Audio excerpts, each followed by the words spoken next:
नमस्कार, आप देख रहे हैं कहानी कुर्सी की। मैं हूं सौरभ शर्मा। बहुत स्वागत है आप सभी का। आज कई बड़ी खबरें हैं। ज्ञानवापी को लेकर के इलाहाबाद हाईकोर्ट का फैसला आ गया है। अब वहां एएसआई का सर्वे होगा, यानी एएसआई इस बात के सबूत जुटाएगी कि वो उस परिसर के अंदर कौन कौन से हिंदू प्रतीक हैं, चिन्ह हैं।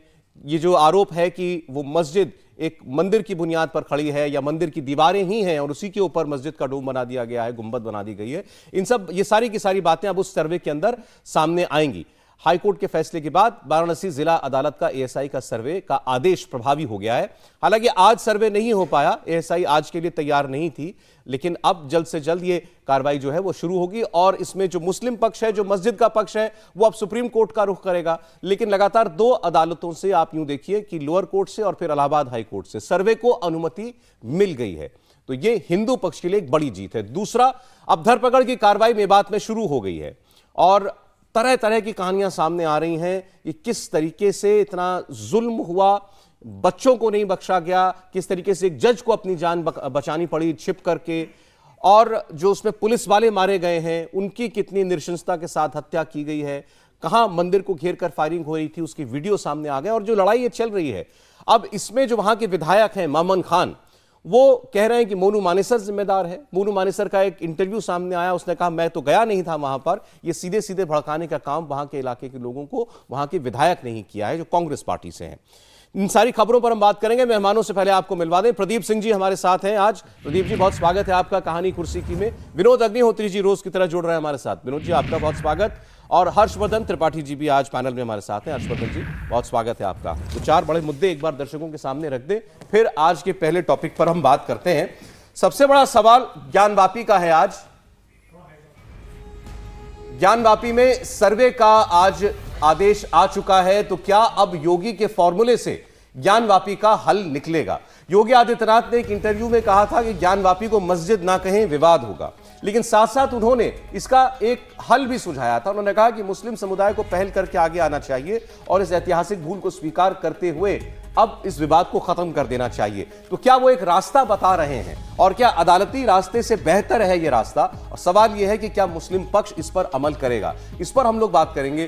दूसरा, नूह दंगे के अंदर टारगेट किया गया लोगों को, टारगेटेड किलिंग हुई, ये शब्द इस्तेमाल किया जा सकता है क्योंकि अब ऐसी ऐसी केस स्टोरी सामने आ रही हैं, चाहे वो दो होमगार्ड हो, चाहे वो एक मिठाई की दुकान पर काम करने वाला लड़का हो, उसके अलावा वहां जिन और लोगों की हत्या हुई है, जिस तरीके से उन आरोप है कि गला तक रेत दिया गया, वो एम्बुलेंस में बैठा दिया गया था एक लड़का, लेकिन एम्बुलेंस उसको ले जा पाती उससे पहले उसका गला काट दिया गया और उसके बाद वहीं उसकी मौके पर मौत हो गई। इसलिए हम कह रहे हैं कि नूह में टारगेटेड किलिंग हुई है और खट्टर साहब ये कह रहे हैं कि अब हम नुकसान की भरपाई दंगाइयों से ही करेंगे। लेकिन एक सवाल ये भी वहां पर उठ रहा है कि ये सारे फॉर्मूले योगी के फॉर्मूले हैं। योगी आदित्यनाथ ने जिस तरीके से दंगाइयों को यूपी में काबू किया, एक वही लकीर क्या बीजेपी के मुख्यमंत्रियों के पास बाकी रह गई है जहां भी कहीं ऐसे हालात बने उनसे निपटने के लिए? तीसरा, मोनू मानेसर वर्सेस मम्मन खान। मोनू मानेसर तो गौरक्षक दल से जुड़ा हुआ है, आरोप है कि उसने कहा था कि मैं वहां आऊंगा, इस वजह से माहौल बिगड़ा। कम से कम वहां के सारे लोग और तमाम विपक्षी पार्टियां जिम्मेदार इसी बात को बता रही हैं। लेकिन जो मम्मन खान विधायक हैं, उनका कुछ दिनों पहले का विधानसभा का एक स्टेटमेंट जिसमें वो चुनौती देता है कि अगर मोनू मानेसर आ गया तो प्याज की तरह फोड़ करके रख देंगे। अब वो इंटरव्यू पर इंटरव्यू दे रहे हैं और इंटरव्यू में ये कह रहे हैं कि मैंने किसी को नहीं उकसाया, जबकि उन पर इल्जाम है कि न केवल उन्होंने उकसाया बल्कि बाद में एक फेसबुक लाइव भी किया और उस फेसबुक के लाइव में उन्होंने ये कहा कि जैसे मैं विधानसभा में तुम्हारे साथ खड़ा था, सड़क पर मेवात में भी तुम्हारे साथ उसी तरह खड़ा रहूंगा। तो क्या वो हिंसा के दोषी नहीं है? और चौथा, आप लगातार देख रहे हैं पार्लियामेंट नहीं चल रही है, मणिपुर के मुद्दे पर अविश्वास प्रस्ताव सरकार के खिलाफ लाया गया। आज की खबर यह है कि विपक्ष अब राज्यसभा के चेयरमैन और उपराष्ट्रपति जगदीप धनखड़ के खिलाफ भी अविश्वास प्रस्ताव ला सकता है, यानी कि उनकी क़यादत पर भी भरोसा उनको नहीं रह गया है। अब क्या ऐसा होगा और इस पर जगदीप धनखड़ ने क्या स्टेटमेंट दिया वो भी हम आपको दिखाएंगे। लेकिन पहले आज की बड़ी खबर, ज्ञानवापी के वैज्ञानिक तरीके से एएसआई सर्वे के खिलाफ जो याचिका दाखिल की गई थी वो खारिज हो गई है। इलाहाबाद हाईकोर्ट ने मस्जिद इंतजामिया कमेटी की याचिका पर आज फैसला दे दिया। हाईकोर्ट के फैसले के बाद अब वाराणसी जिला अदालत का एएसआई सर्वे का आदेश प्रभावी है। 27 जुलाई को सुनवाई पूरी होने के बाद कोर्ट ने यह फैसला सुरक्षित कर लिया था। मुस्लिम पक्ष मस्जिद इंतजामिया कमेटी की ओर से वाराणसी जिला जज के 21 जुलाई के एएसआई सर्वे के आदेश को कोर्ट में चुनौती दी गई थी और अब ये सर्वे होगा, ये बिल्कुल साफ है। बस इतना फर्क है कि ये जो सर्वे कराया जा रहा है अब ये कहां तक पहुंचेगा, इसको लेकर के आगे हमें देखना होगा, क्योंकि वो प्लेसेस ऑफ वर्शिप एक्ट जो है वो इसके आड़े आता है, ये लगातार दलील दी जा रही थी। लेकिन बहरहाल प्रदीप जी, सर्वे होगा, सर्वे में बहुत कुछ जो निकल के आएगा वो तो पहले ही वीडियोस में, तस्वीरों में सामने आ चुका है। सवाल यह है कि ये रास्ता कानूनी तरीके से आगे बढ़े या जो राह योगी आदित्यनाथ ने सुझाई है कि इसमें मुस्लिम पक्ष पहल करे और ऐतिहासिक भूल को सुधारने का एक मौका है। तो क्या योगी आदित्यनाथ एक रास्ता दिखा रहे हैं जहां से बगैर किसी अदालती फैसले के या विद्वेष के इसका हल निकल सकता है? नहीं, वो मुझे लगता है कि मुस्लिम पक्ष को एक फेस सेविंग दे रहे हैं कि आपको हार का सामना न करना पड़े। उन्होंने उसके आगे जो उस दिन बात कही, उन्होंने कहा दीवारें चिल्ला चिल्ला के कह रही हैं। वहाँ त्रिशूल क्या कर रहा है मस्जिद में, दूसरे हिंदू धर्म के चिन्ह क्या कर रहे हैं, वहाँ ज्योतिर्लिंग क्या कर रहा है। तो ये सब प्रमाण हैं इस बात के। और उस दिन भी कहा था, आज भी कह रहा हूँ, मसीह आलमगीरी में लिखा हुआ है, ये औरंगज़ेब का ही लिखवाया इतिहास है कि कैसे उसने आदेश दिया मस्जिद को गिराने का, उसके बाद कैसे उसके पास संदेश आया कि गिरा दी गई मस्जिद। तो इसमें कहीं कोई प्रमाणित करने की कायदे से ज़रूरत नहीं है, एक बात। दूसरी बात, अब डर जो है मुस्लिम पक्ष को ज्ञानवापी का नहीं है। उनको मालूम है कि ये मस्जिद जा रही है, उसमें कोई शक नहीं है। उनको डर इस बात का है कि प्लेसेस ऑफ वर्शिप एक्ट उड़ जाएगा, इसमें उस पर सवाल हो जाएगा। उसकी वैधता को चुनौती पहले ही दी जा चुकी है। वो केवल मामला रुका हुआ है इसलिए कि केंद्र सरकार अपना एफिडेविट फाइल नहीं कर रही, लगातार टाइम मांग रही है। तो और वो चला गया तो न जाने कितने ऐसे मामले फिर उठेंगे। बिल्कुल, प्लेसेस ऑफ वर्शिप एक्ट के जाने का मतलब है कि वो सब मामले खुलेंगे, जहां जहां विवाद है वो सारे मामले खुलेंगे। तो उसकी तैयारी जो है, उसकी तैयारी में ये स्टैंड लिया जा रहा है कि चैलेंज किया जाए कि प्लेसेस ऑफ वर्शिप एक्ट के रहते हुए ज्ञानवापी का मुद्दा खुल ही नहीं सकता है। ये स्टैंड है मुस्लिम पक्ष का। लेकिन बीच में आड़े आ गया सर्वे।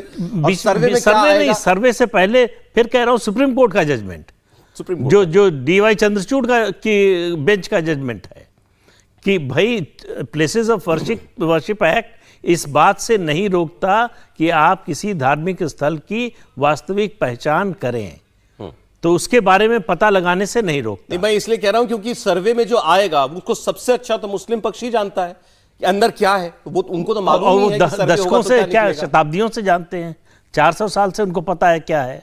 इसीलिए कल जो है फिर से डिस्ट्रिक्ट कोर्ट में गए हैं हिंदू पक्ष के लोग कि वहाँ जो चिन्ह है, तहखाने में जो चीज़ें हैं उनको हटाई ना जाए, इसलिए सुरक्षा बढ़ाई जाए उसकी। तो उनको बहुत अच्छी तरह से पता है कि ये केस हम जो तकनीकी और कानूनी दोनों आधार पर नहीं जीतने वाले हैं। तो इसलिए जो है वो कोशिश सारी ये है कि प्लेसेस ऑफ वर्शिप एक्ट बचा रहे, भले ही मस्जिद चली जाए। भले ही आप मतलब कह रहे हैं कि ये उन्होंने तो फॉर ग्रांटेड मान लिया कि ये तो जा ही रहा है। अंदर से उनको मालूम है अयोध्या को नहीं बचा पाए तो ज्ञानवापी का बचने का तो कोई सवाल ही नहीं है। वहाँ तो प्रमाण मतलब बिखरे पड़े हैं, केवल जाकर देखने की ज़रूरत है। खुली आंखों से दिखेगा, ASI देगी रिपोर्ट तो वो ऑथेंटिक होगी, साइंटिफिक होगी, उस पर सवाल करना मुश्किल होगा और अदालत के लिए उसको इग्नोर करना मुश्किल होगा। तो इसलिए फैसला किस पक्ष में आएगा ये बहुत स्पष्ट है। आप कह रहे हैं योगी जी ने फेस सेविंग का एक मौका दिया है कि आप बजाय कि सर्वे से सब कुछ सामने आए, आप हार मानकर पीछे हटें, अदालत से फैसला आए कि नहीं आपका पक्ष गलत है, हिंदू पक्ष सही है, ये सब हो जो अयोध्या में हुआ, उससे अगर आप बचना चाहते हैं तो ये एक फॉर्मूला है कि बड़ा दिल दिखाइए। हालांकि अयोध्या के समय भी ये कहा गया था, बल्कि जब अयोध्या का आंदोलन शुरू हुआ उस समय ही विश्व हिंदू परिषद ने ये ऑफर किया था मुस्लिम पक्ष को कि ये 3 छोड़ दीजिए, काशी, मथुरा और अयोध्या, उसके अलावा हम किसी पर विवाद नहीं करेंगे। लेकिन मुस्लिम पक्ष उसके लिए तैयार नहीं हुआ। नहीं, ये बहस तो आज भी चल रही है कि योगी जी ने कह दिया कि बड़ा दिल दिखाइए, चलिए इस पर कोई बड़ा दिल दिखाने के लिए कोई राजी हो जाएगा, फिर और तीसरे पर कहेंगे, फिर इसकी क्या गारंटी आप तीसरे के लिए नहीं कहेंगे, चौथे के लिए नहीं कहेंगे, तो हर वक्त बड़ा दिल दिखाने की बात। अच्छा, तो विकल्प आपके पास क्या है? दो ही तो विकल्प हैं, या तो मान जाइए या अदालत से का फैसला स्वीकार देखिए, अभी तक जितनी बातें हम सुन रहे हैं वो तो यही है कि अदालत पर हमको भरोसा है मुस्लिम पक्ष को, और उनकी आखिरी उम्मीद वही है, प्लेसेस ऑफ वर्शिप एक्ट।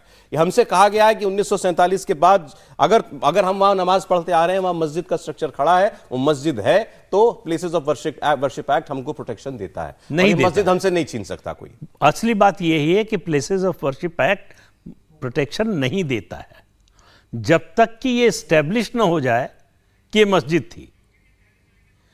तभी प्रोटेक्शन मिलता है उस कानून में, जब ये स्टैब्लिश हो कि ये मस्जिद थी, मंदिर था, गुरुद्वारा था, जो भी जिस भी धर्म का जो है स्थल है, पूजा स्थल है, वो जब तक साबित नहीं होता जी तब तक प्रोटेक्शन अब मैं आज इस चर्चा को इस ओर ले जाना चाहते हैं, जो योगी आदित्यनाथ ने बात कही उसको आगे बढ़ाते हुए, और इसमें एक रेफरेंस रखे हम अयोध्या विवाद का। क्या उस वक्त ये कोशिशें हुई थी कि ये मामला जो है मिल बैठकर किसी तरह इसका हल निकल जाए? सुनते हैं कि इसमें बड़े बड़े लोग पड़े थे, विश्व हिंदू परिषद के सामने मुस्लिम शंकराचार्य भी पड़े थे, शायद चंद्रशेखर जी या कोई प्रधानमंत्री के स्तर पर भी इस वक्त बातें हुई थी। कोशिशें हुई थी, राजीव गांधी के समय सबसे पहली कोशिश हुई थी, और जो शीतला सिंह जी की किताब है जिसमें उन्होंने उसका खुलासा किया है, जो अयोध्या के पत्रकार थे, कि उस वक्त राजीव गांधी ने एक प्रस्ताव दिया था कि इसको मेकशिफ्ट जो टेक्नोलॉजी है उसके तहत इसको हटा के इस स्ट्रक्चर को और ये जगह खाली कर दिया या मंदिर के लिए जगह दे दी जाए। राजीव गांधी के सलाहकार, राजीव गांधी के समय हुई थी ये कोशिश, राजीव गांधी ने खुद दिया था ये प्रस्ताव। और विश्व हिंदू ये शीतला सिंह जी ने अपनी किताब में बाकायदा सप्रमाण लिखा है, जो अयोध्या पर उनकी किताब है, जो उसके पत्रकार थे, प्रदीप जी जानते हैं, हम सब लोग जानते हैं। और उसमें अशोक सिंघल जी जो है वो बाकायदा उस बैठक में थे और जिसमें ये प्रस्ताव दिया गया और वो मान गए थे। मानने के बाद जब उन्होंने इसकी जानकारी संघ प्रमुख तत्कालीन देवदास जी को दी तो वो नाराज हुए। उन्होंने कहा कि तुमसे किसने कहा था कि समझौते में मान जाओ? तो उन्होंने कहा कि मंदिर बनाना हमारा उद्देश्य है। तो उन्होंने कहा कि मंदिर तो 800 हैं इस देश में, ये शीतला सिंह ने लिखा है राम मंदिर, हमारा उद्देश्य कुछ और है, इसलिए आप जो है आप इस समझौते में बिल्कुल मत पड़िए। ये उनकी किताब में है। ऑफर क्या था? ऑफर यही था कि मेकशिफ्ट टेक्नोलॉजी जो है उससे हटा करके इसको इजरायली टेक्नोलॉजी से इसको स्ट्रक्चर को हटाए कहीं और कर दिया जाए। और तब तक बाबरी ढांचा था। हाँ, अच्छा था कि इसको हम शिफ्ट कर देंगे और यहाँ मंदिर बनाएंगे। तो वो कोशिश फिर नहीं सफल हुई। दूसरी कोशिश हुई चंद्रशेखर जी के टाइम में। चंद्रशेखर जी ने पूरे दोनों पक्षों को बिठा करके और दस्तावेजों का आदान प्रदान करवाया, और मीटिंग होती इसके पहले ही सरकार चली गई उनकी, चंद्रशेखर जी की। इसके बाद नरसिम्हा राव के टाइम कोशिश हुई, वो शंकराचार्यों को बना करके एक रामालय ट्रस्ट बना और उसमें काफ़ी बातचीत हुई, लेकिन वो भी नहीं बनी। दोनों पक्ष अपने अपने उस पर अड़े रहे और बाद में वो सारा 6 दिसंबर 1992 घटना हो गई और फिर वो बात आगे बढ़ गई। तो कोशिश तो हुई थी। अब अभी भी जैसे अब योगी जी ने कहा, तो योगी जी खुद मंदिर आंदोलन से जुड़े रहे हैं। योगी जी के जो गुरु थे महंत वैद्यनाथ जी, वो तो उसके सर्वेसर्वा थे मंदिर आंदोलन के, और योगी जी उसी राजनीति से उसी लाइन से आते हैं कि भाई उनकी मान्यता है कि तीनों स्थान जो है ये मंदिर थे और तीनों मंदिर मिलने चाहिए। इसीलिए उन्होंने ये कहा है कि हिंदू मुस्लिम पक्ष उदारता दिखाए और सौंप दे। हालांकि चूंकि संवैधानिक पद पर है, मुख्यमंत्री हैं, उनको अभी ऐसा नहीं बोलना चाहिए था मेरे हिसाब से, मेरा मानना है, क्योंकि मुख्यमंत्री पार्टी नहीं बन सकता। भले उनके मन में उनकी इच्छा हो, लेकिन मेरे हिसाब से जब मामला कोर्ट में चल रहा था, खैर उन्होंने बात कह दी, अब वो एक आधार बन गया। अब मान ये सर्वे होगा, सर्वे में सच्चाई सामने आ जाएगी। अब सर्वे में अगर मंदिर के प्रमाण मिलते, क्योंकि आर्कियोलॉजी ऑफ इंडिया का सर्वे जो होगा तो वो ज़्यादा प्रमाणिक सर्वे होगा। भाई मैं कहूँ, आप कहें, प्रदीप जी कहें, तो उसकी प्रामाणिकता वो नहीं है जो एक एजेंसी की प्रामाणिकता है। उसके बाद फिर ये हुआ कि अगर मंदिर सर्वे में बात आ गई कि मान लीजिए मंदिर था ये, या सारा ढांचा जो है मंदिर का था या मंदिर के अवशेषों से बनाया गया, जो भी हो, उसके बाद ये मांग उठे कि मंदिर था तो मंदिर दीजिए। फिर ये बात मांग मथुरा में भी आएगी जो ईदगाह के चल रहा है, और वहाँ भी सर्वे सारा बिल्कुल ये कहानी दोहराई जाएगी इसी तरह से। और ये मांग कहाँ जाके रुकेगी, ये एक बड़ा प्रश्न है। क्योंकि एक बार उमा भारती जी एक कार्यक्रम में थी तो उनसे पूछा था, मैंने ही सवाल किया था एक चैनल के, तो उन्होंने कहा भाई मैं गारंटी नहीं ले सकती हूँ किसी बात की, कहाँ रुकेगी। हाँ, लेकिन सौंप देना चाहिए तीनों स्थान, ये मैं मानती हूँ। तो ये कहा गया अगर तीनों सौंप दे तो क्या गारंटी, ये कोई गारंटी लेगा इस बात की कि मांग जो है कहाँ थमेगी जाके? उन्होंने कहा मैं गारंटी नहीं ले सकती हूँ। तो क्या संघ गारंटी लेगा या विश्व हिंदू परिषद गारंटी ले? कोई गारंटी लेगा इसकी। तो फिर अच्छा, मुस्लिम पक्ष की नहीं, समस्या वैसे क्या है? इसमें देखें अगर तो इस जो काशी ज्ञानवापी मामले में जो भी कोई याचिका करता है उनमें से कोई विश्व हिंदू परिषद से या आरएसएस से जुड़ा हुआ नहीं है। जुड़े हुए लोग याचिका करते भी नहीं है कभी। वो तो पांच वादी हैं, देखिए, वो महिलाएं हैं, उन्होंने देखिए, मांग सौरभ उठाई जी, है। सौरभ जी, देखिए, पहली नॉन बात स्टेट एक्टर्स भी होते हैं। ठीक है, आपकी बात सही है, लेकिन घोषित तौर पर भागवत साहब का घोषित- स्टेटमेंट है कि हर हर मस्जिद में जाकर शिवलिंग हाँ, बोलने की कोई उनका जरूरत स्टेटमेंट आपको है, नहीं उसका स्वागत किया गया सब लोगों ने, जब कि भाई राम मंदिर का अयोध्या का मामला हो गया, अब हमको जो है हर मंदिर में शिवलिंग नहीं खोजना है, ये हर मस्जिद में शिवलिंग नहीं खोजना है, ये भागवत जी का स्टेटमेंट है। लेकिन अब सवाल ये है कि स्टेटमेंट तो बहुत सारे होते हैं। एफिडेविट था सुप्रीम कोर्ट में अयोध्या को कल्याण सिंह सरकार का कि पूरी सुरक्षा दी जाएगी, पूरी भारतीय जनता पार्टी और सारा सबने सुरक्षा का आश्वासन दिया था सुप्रीम कोर्ट में, मस्जिद टूट गई। नहीं, यहां भी मामला बढ़ गया जब वो कोर्ट कमिश्नर का सर्वे हुआ और उसमें वो शिवलिंग नुमा आकृति जो है वो सामने दिखाई दी। वहीं से आगे बढ़ने की राह जो है वो हिंदू संगठनों को दिखी है और वहां से ये विश्वास प्रबल हुआ है कि नहीं, यही ज्योतिर्लिंग है जिनकी बात होती है। नहीं, देखिए, पहली बात तो शीतला सिंह की किताब में आधा से ज़्यादा झूठ है। वो एक पक्षकार थे, वो आरएसएस, विश्व हिंदू परिषद, अयोध्या आंदोलन, इन सबके कट्टर विरोधी थे। एक बात, गंभीर कोशिश इस मामले में हल की, ये जो स्ट्रक्चर शिफ्ट करने की बात है, इसका पहला प्रस्ताव आडवाणी जी की ओर से आया था कि ऑस्ट्रेलिया में ये तकनीकी है, इस तकनीक से ये इमारत जो है शिफ्ट की गई, उसी तरह से इसको किया जा सकता है, जिसको मुसलमानों ने मना कर दिया। गंभीर कोशिश हुई चंद्रशेखर जी के समय में, जब मुलायम सिंह यादव, शरद पवार और भैरव सिंह शेखावत, इनकी एक टीम बनी और दूसरी तरफ मुस्लिम पक्ष। कहा कि दोनों बैठो, दोनों अपना प्रमाण लाओ और यही बातचीत की टेबल पर हल करो इसको। जब प्रमाण आने लगे तो मुस्लिम पक्ष भाग गया बातचीत से। तब उन्होंने तय किया कि कॉन्स्टिट्यूशन में ये व्यवस्था है कि अगर स्टेट गवर्नमेंट और केंद्र सरकार दोनों किसी एक मुद्दे पर प्रेसिडेंशियल रेफरेंस भेजें, प्रेसिडेंट से कहें कि आप चीफ जस्टिस ऑफ इंडिया को भेजिए कि इस पर वो जो फैसला देंगे उसको दोनों सरकारें मानने के लिए बाध्य होंगी। मुलायम सिंह यादव उत्तर प्रदेश में थे, चंद्रशेखर जी केंद्र में थे, दोनों तैयार थे। प्रेसिडेंशियल रेफरेंस जो है भेजा गया, सुप्रीम कोर्ट ने कहा कि matter of faith non justifiable है, इस पर हम कोई फैसला नहीं कर सकते, इसमें नहीं पड़ेंगे। ठीक है, तो गंभीर कोशिश उस समय हुई थी। उसके अलावा नरसिम्हा राव के समय अलग से एक संस्था बनाकर रामालय ट्रस्ट, स्वरूपानंद सरस्वती की अध्यक्षता में विश्व हिंदू परिषद का जो ट्रस्ट था, उसके पैरेलल एक कोशिश हुई थी कि श्रेय कांग्रेस पार्टी को मिले। तो एक पॉलिटिकल मूव था, वो मुद्दे को हल करने का मकसद नहीं था उसमें। जितनी कोशिशें हुई मुद्दे को हल करने की, हर कोशिश से मुस्लिम पक्ष आखिर में पीछे हट गया। वो समझौते के लिए तैयार नहीं था। जो आज स्टैंड है वही था कि अदालत की बात मानेंगे। अब सवाल यह है हर्षवर्धन जी कि क्या आज के माहौल में जितने प्रयास बताए राम मंदिर बाबरी विवाद को लेकर के किए गए आउट ऑफ कोर्ट सेटलमेंट के लिए, आज उसकी कोई गुंजाइश आपको दिखती है योगी आदित्यनाथ के इस बयान के बाद? नहीं, मुझे कतई नहीं दिखती। और मेरा ये मानना है कि इस देश में विशेष करके हिंदू मुसलमान के मामले में ये तो सीधे सीधे बहुत कहें कि गंभीर आस्था का मसला है, लेकिन कोई भी हिंदू मुसलमान का मसला हो तो ये आपसी बातचीत से सुलझना ही नहीं चाहिए। क्योंकि एक बार सुलझेगा, कोई और आकर कहेगा कि नहीं भाई हम हैं पैरोकार।